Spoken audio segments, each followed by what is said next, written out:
diseminasi yang akan saya lakukan ini tuntutan OJR. Ketika kita mengikuti kegiatan atau tugas yang harus kita kerjakan bersama. Memang dalam pertemuan bulan September itu kami di Kupang mendapatkan materi ada 7 jurus bimbingan persedi.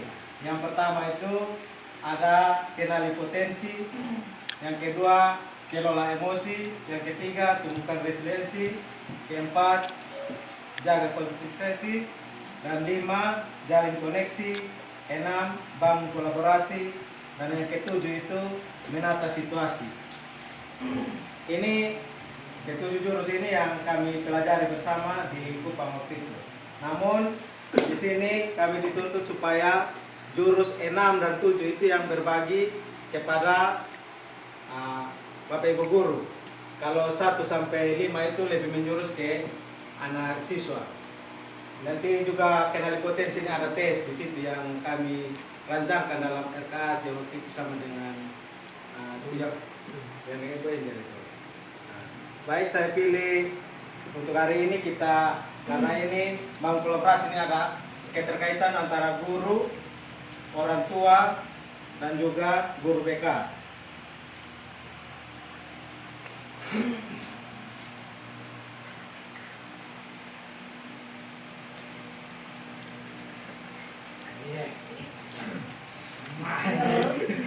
Ya, jurus ke-6 ini adalah bangun kolaborasi dengan melakukan pendekatan modul ARKA, aktivitas, refleksi, konsep, dan aplikasi.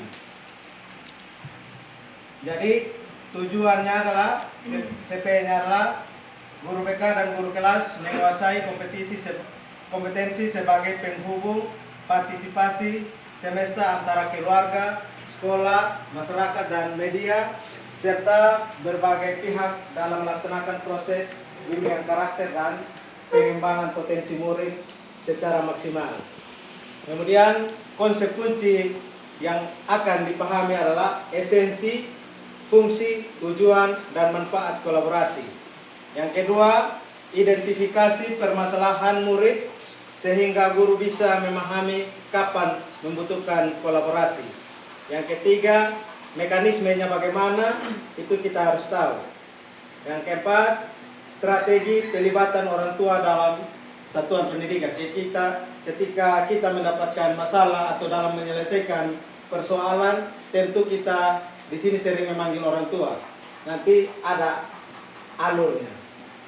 Kemudian keterampilan yang akan dikuasai, guru BK atau guru kelas mampu menerapkan kolaborasi dengan keluarga atau orang tua, sekolah, masyarakat, beserta media. Yang kedua, guru mampu mengidentifikasi permasalahan yang dialami oleh murid untuk diselesaikan secara kolaborasi dengan para pemangku kepentingan. Yang ketiga, guru terampil merancang strategi pemecahan masalah dengan melibatkan berbagai pihak, antara orang tua tadi maupun masyarakat. Kemudian ini masih dalam aktivitas satu masalah, satu panggilan kolaboratif. Ya. Kalau misalnya dalam pembelajaran hari ini kita dengan artinya saya mengandaikan Bapak Ibu guru sebagai siswa, tentu pada saat ini saya akan memilih untuk menyuruh Bapak Ibu guru untuk berperan kalau dalam masalah yang dihadapi oleh murid ada murid kurang motivasi belajar yang berdampak pada nilai turun, murid sering mengantuk di kelas. Tentu ini masalah yang sering kita jumpai di dalam kelas atau dalam lingkungan sekolah kita. Ya. Dari situ kita sampai ke refleksi. Ketika kita mendapati masalah seperti itu, apa yang akan kita buat? Ya. Apa tantangan pribadi saya ketika berkolaborasi dalam memberi maupun meminta bantuan dari permasalahan yang dialami tadi. Ada murid sering tidak masuk sekolah tanpa alasan yang jelas. Ada murid yang sering terlibat konflik. Ya. Kalau dalam siswa kita di sekolah ini sering kita jumpai anak-anak yang itu saja yang selalu bikin masalah. Ya. Kalau saya mau sebutkan, pasti semua kita sudah tahu siapa-siapa yang sering datang di ruang BK, bahkan orang tuanya dipanggil berulang-ulang. Ya. Itu bagian dari refleksi, apakah saya cenderung nyaman bekerja sendiri atau bekerja sama? Mengapa itu? Itu nanti jawabannya kita bisa pikir bersama-sama. Kemudian kita masuk dalam konsep. Tentu kita bertanya, mengapa kolaborasi itu penting? Kolaborasi berfungsi untuk mendukung perubahan sistem yang memastikan kesetaraan antara dan akses pendidikan yang berkualitas bagi setiap murid. Kolaborasi ini juga berperan dalam menutup kesenjangan pencapaian dan kesempatan antar murid. Kadang kalau siswa bermasalah dan kita membiarkan saja begitu, dia akan berulang-ulang. Tetapi kalau ada tindakan dari kita sebagai wali kelas maupun guru BK, dalam hal ini kita memanggil orang tua, tentu ada perubahan. Nah, kalau sudah ada perubahan itu ya nanti kita upayakan ke tindak lanjut yang hal yang lebih serius. Nah, di sini juga kita mempelajari bahwa peran guru BK dan guru kelas itu sangat penting. Kalau sekarang mungkin belum masuk di sini tentang guru wali, karena ini juga guru wali baru. Ini peran utama guru kelas itu pembelajaran yang mendidik melalui mata pelajaran dan pembentukan karakter murid. Kalau peran utama dalam guru BK itu pelayanan yang memandirikan dalam mengembangkan potensi diri murid baik dalam bidang pribadi, sosial, belajar, dan karir. Kemudian kebutuhan kolaborasi, guru kelas itu membantu memahami dan mengatasi masalah belajar, sosial, emosional, dan perilaku murid. Kemudian yang guru BK mengembangkan program BK dan intervensi terpadu melalui kolaborasi lintas peran di sekolah. Jadi ada kerjasama antara wali kelas atau guru kelas itu dengan guru BK supaya kita bisa tahu karakter masalah belajar dari siswa itu.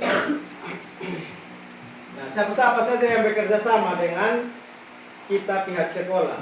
Kalau guru kelas itu ada orang tua, kepala sekolah, guru mata pelajaran, konselor, pihak luar sekolah yang terkait. Kalau di guru BK, guru kelas, orang tua, masyarakat, pihak dan terkait lainnya. Kemudian tujuannya, kalau di guru kelas menciptakan lingkungan belajar yang mendukung dan holistik. Kalau guru BK meningkatkan kesejahteraan secara pribadi, sosial, akademik, dan karir sebagai bagian dari proses perkembangan yang utuh. Nah, ada juga tantangan. Untuk guru kelas, masalah sosial emosional perilaku yang mempengaruhi kemampuan belajar. Kemudian untuk guru PK, permasalahan sosial, emosional, dan karakter murid yang kompleks. Ini masih di konsep Bapak Ibu, manfaat kolaborasi. Yang pertama itu membantu murid menyelesaikan masalahnya secara lebih efektif dan holistik. Kolaborasi memungkinkan masalah murid diidentifikasi lebih awal dan ditangani dengan pendekatan yang lebih menyeluruh. Itu yang pertama. Lalu yang kedua, meningkatkan peran orang tua dan masyarakat dalam pendidikan. Kolaborasi yang melibatkan orang tua dan masyarakat meningkatkan peran serta dalam pendidikan murid. Orang tua tidak hanya menjadi pendukung di rumah, tetapi juga berperan aktif dalam pendidikan sekolah, seperti pertemuan dengan guru atau mendukung kegiatan yang kita lakukan di sekolah ini, kegiatan ekstra dan lain sebagainya. Kemudian yang ketiga, menyediakan dukungan lebih banyak untuk murid yang membutuhkan. Nah, kolaborasi ini memungkinkan penyediaan dukungan yang lebih banyak untuk murid yang membutuhkan baik dalam bentuk akademik maupun non-akademik dengan melibatkan banyak pihak, terutama orang tua, masyarakat. Murid dapat menerima dukungan beragam dan menyeluruh. Contoh sebagai murid, contohnya, jika seorang murid mengalami masalah perilaku menyimpang, dukungan dari guru BK, orang tua, masyarakat dapat membantu menciptakan strategi yang lebih efektif untuk mengatasi masalah tersebut. Kemudian, identifikasi dan level masalah. Ini yang perlu kita tahu bersama. Identifikasi masalah. Kalau ada, kita bisa lihat di sekolah-sekolah ada tingkatan masalah siswa. Kalau tier 1 itu kesulitan akademik yang ringan karena instruksi umum yang kurang efektif. Itu ada 5. Kemudian yang kedua, murid yang tidak merespon tier 1 itu. Kemudian yang paling berat itu gangguan mental seperti kecemasan berat atau depresi, masalah perilaku berat, agresi, impulsivitas, dan emosional. Masih di konsep Bapak Ibu, ini yang indikator perlunya kolaborasi dalam penanganan masalah di lingkungan sekolah yang dialami oleh peserta didik atau murid. Masalah berulang atau kronis. Masalah yang terus berulang meskipun sudah diberikan intervensi pada tier 1 dan tier 2. Contohnya, perilaku menantang murid yang terus muncul meskipun sudah ada penguatan positif di kelas. Pasti ada di antara siswa di sekolah ini, pasti ada yang sering berulang. Ini sering terjadi. Kalau kau bilang ya agak-agak cari perhatian, itu pasti ada. Nah, kemudian masalah memengaruhi banyak area kehidupan murid. Masalah yang berdampak pada beberapa aspek kehidupan murid, seperti akademik, sosial, emosional, atau bahkan kehadiran. Ini juga banyak yang terjadi di lingkungan sekolah kita. Kemudian kebutuhan intervensi lintas konteks. Masalah yang terjadi ini sudah agak melebar ke contohnya merokok sudah di luar lingkungan sekolah begitu. Tetapi kita mendapati laporan itu. Ya, karena bagaimanapun tanggung jawab kita bukan hanya di sekolah, tetapi selama dia masih sekolah di sini kita tetap punya tanggung jawab. Sekalipun dia buat masalahnya itu di luar, kita tetap bertanggung jawab kepada. Ada faktor berisiko tinggi. Contohnya, murid yang mengalami kekerasan di rumah atau trauma berat yang mempengaruhi perilaku dan kesejahteraan mereka di sekolah. Dibutuhkan informasi atau dukungan dari pihak lain. Informasi terkait perubahan ini. Kita bisa dapat informasi dari, kan kita biasa ketika siswa ada masalah, kita selalu gali informasi tentang siswa itu, baik di kawan maupun di orang-orang yang terdekat dengan siswa itu. Ya, ini kolaborasi membantu memahami masalah murid dengan lebih baik. Ini masih tentang bagaimana kita bekerja sama dan memahami situasi dan kebutuhan murid. Ada siswa yang ketika kita penyelesaian masalahnya tidak tuntas, dia akan terus berulang. Dia akan bikin masalah terus. Tetapi ketika kita tahu akar masalahnya di mana dan kita memberikan penanganan yang tepat, saya yakin ini kita bisa menyelesaikan juga dengan baik. Ya, ini masalah-masalah yang kita jumpai di dalam kehidupan di sekolah. Ya, ini alur masalah Bapak Ibu. Jadi kalau yang referat itu yang berat itu kepala sekolah biasanya dengan guru, psikolog, dan itu ahli lain itu. Artinya dia berat. Kalau masalah sedang itu masih bisa diatasi oleh guru dan guru BK. Kemudian ringan mungkin masalah dengan guru piket atau guru piket bisa menyelesaikan itu. Nah, ini alur penanganan masalah ini bisa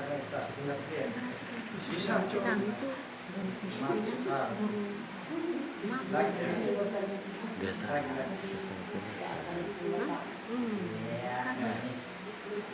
Ini ketika murid bermasalah,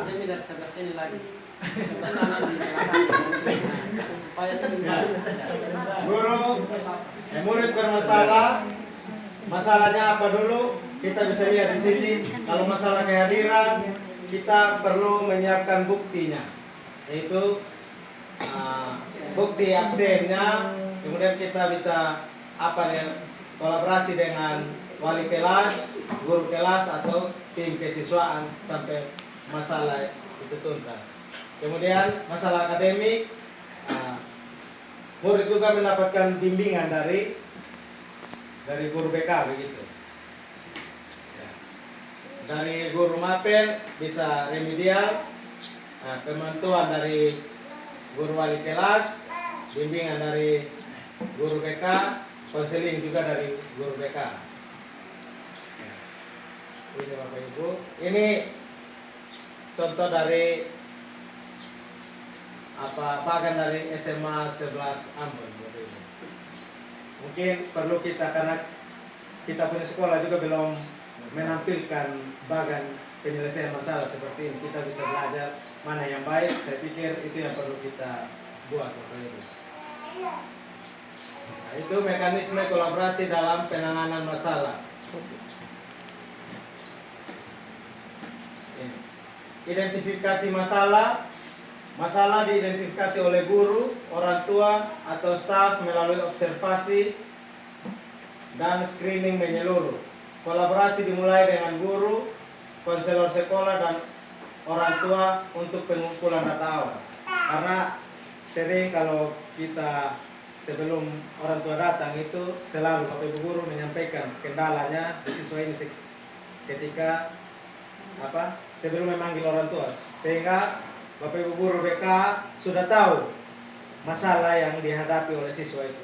Kadang tiba-tiba orang tua datang diperhadapkan dengan guru BK, tapi guru BK tidak tahu ini masalahnya apa ini. Begitu. Jadi sering seperti itu. Oleh karena itu ada pemberitahuan lebih awal kepada guru BK sebelum kita menyelesaikan masalah itu. Ya, konferensi kasus bersama guru dan konselor sekolah untuk menganalisis tingkatan masalah yang dihadapi oleh siswa itu. Ini Bapak Ibu, ini tingkatan masalah. Kalau perilaku kelas ringan, keterlambatan, kurang motivasi belajar, kolaborasinya guru dengan konselor sekolah. Ya. Peran konselor itu membuat kurikulum pencegahan, pelatihan keterampilan sosial mendukung guru. Kalau yang tahap yang kedua, yang sedang itu kecemasan sosial, perilaku berulang, penurunan akademik yang signifikan. Guru, konselor sekolah, dan orang tua. Nah, ini sudah kita libatkan orang tua di sini. Kemudian melakukan konseling kelompok kecil, koordinasi dengan guru dan orang tua. Ini ada banyak sampai di tahap ini. Ada perubahan yang dialami oleh siswa. Ketika kita panggil orang tua, ada siswa yang ketika sudah panggil orang tua, dia ada perubahan sedikit. Mungkin karena dia malu atau apa, mungkin kasihan juga dari orang tua, karena itu ada diberi kesempatan untuk dia wali kelas untuk menyampaikan hal-hal tentang dia, dan juga orang tua juga punya kesempatan untuk menyampaikan hal-hal yang penting untuk anaknya di sekolah. Jadi ada perubahan. Kalau sudah sampai di depresi, trauma, nah ini kita sudah melibatkan ini Konselor. tidak keluar ini. Ya, sedikit, tuh sampai di